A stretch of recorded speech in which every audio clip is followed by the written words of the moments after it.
Suppose that a water tank has the shape of an inverted circular cone with the radius 2 and the height 10 meter. So 2 meter radius and height 10 meter. Let's draw it right now. We have a inverted cone water tank. So let's say this one. It has a radius 2 in the base here.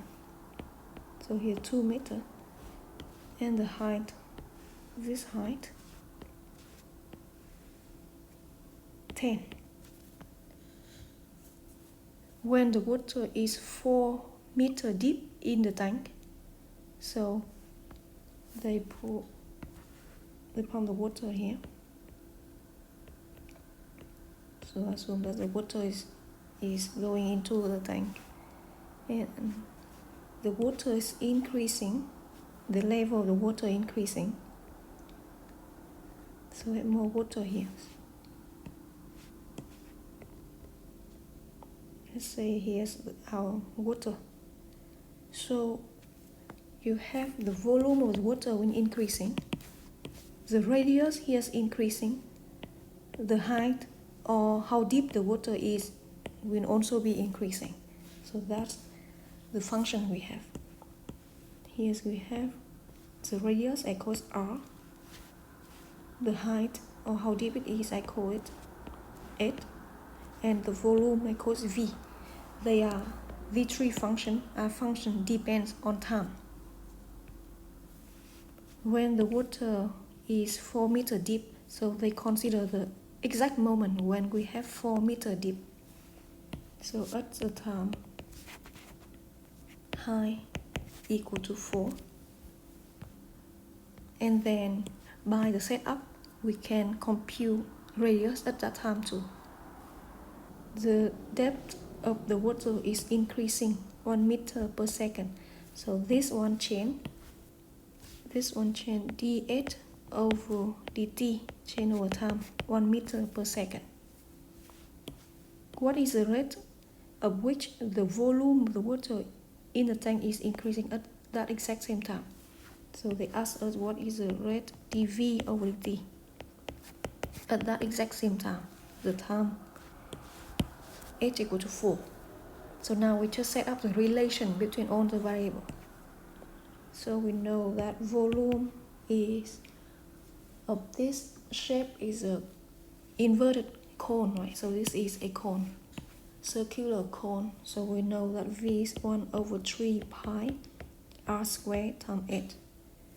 So we can even do it further. Here's we talk about the height or the depth and the volume. So I can rewrite radius in terms of the height.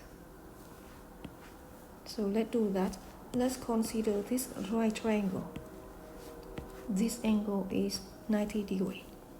So let's do that. We have the biggest radius 2 here. We have the longest, this is the height of the cone, 10 here.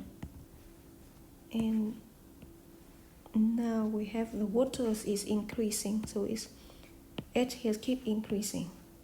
So at the point, at this point for example, you have the smaller radius, the smaller height.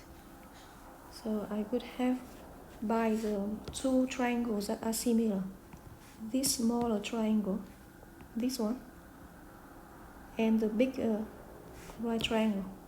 This right triangle is similar to the bigger right triangle. So you have r over 8 equal to 2 over 10, which is 1 over 5. So the radius is actually 1/5 of the height. With that, we can rewrite this relation. So we have the relation between volume and height. V 1/3 pi r squared 8 over 5 squared times 8. 1/3 pi 1 over 25 8 squared times 8. So we have, let me just keep it like that, and we will reduce them later if if we have to. Okay, so here's the relation. We use this relation to compute dv over dt. So to do that, we differentiate both sides of this equation. So remember that volume and height depends on time. D over dt of v on the left hand side, d over dt is of the right hand side.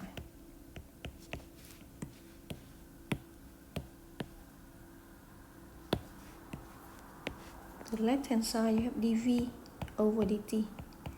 The right hand side, this number, I can take it out, pi 325 there. Now I have d over dt 8 cube, so let me just write that first. So which is, copy the whole thing here, we use the chain rule right here, this term. So this is 3 times h squared times d8 over dt. So that I use the chain rule. Now we can cancel that 3 and 3 out here. 3 here and 3 here. dv over dt pi 25 h squared d8 over dt.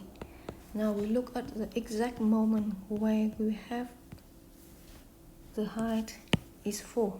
So at 8 equal to 4.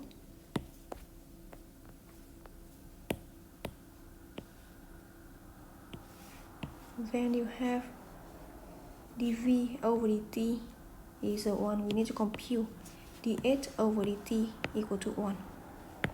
So we use up d8 over dt, which is 1.